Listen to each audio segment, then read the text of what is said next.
He had several encounters with God, Jacob. It's not just by the river Jabbok that he met with God. There's one incident that's recorded in the Bible where after he had deceived his brother Esau, and when Esau comes back home and realizes Jacob had stolen his blessing, he's seething. He says, I'm going to kill this guy.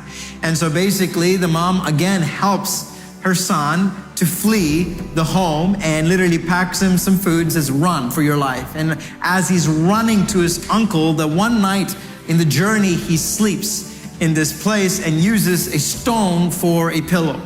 And as he's sleeping there, God meets with him there.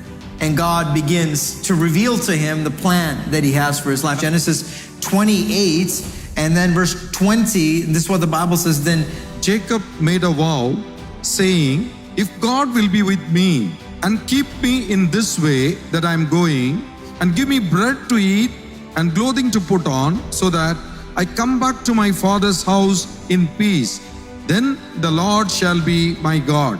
And this stone which I have set as a pillar shall be God's house. And of all that you give me, I will surely give a tenth to you. So here's Jacob running from his brother. And midway, God meets with him.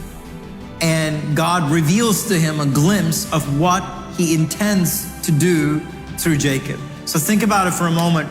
An incredible, amazing encounter that he has with God, where God gives him this assurance, hey, I'm with you, I'm going to bless you, I'm going to make you prosperous. God gives him such incredible promises, and Jacob responds by doing what he knows best. He makes a deal with God. He's like the best deal maker that ever lived during those times. Even after meeting with Jehovah and receiving the promise, he again makes a deal with God, says, if you're going to do this for me, if you're going to prosper my journey, then I will give you a tenth of all my income. Then I will come back and I'll honor you. And you're thinking, God is so gracious. God is so incredibly merciful. He could have just looked at Jacob and said, I'm going to look for someone else whose name is not Supplanter, and I want to bless them instead.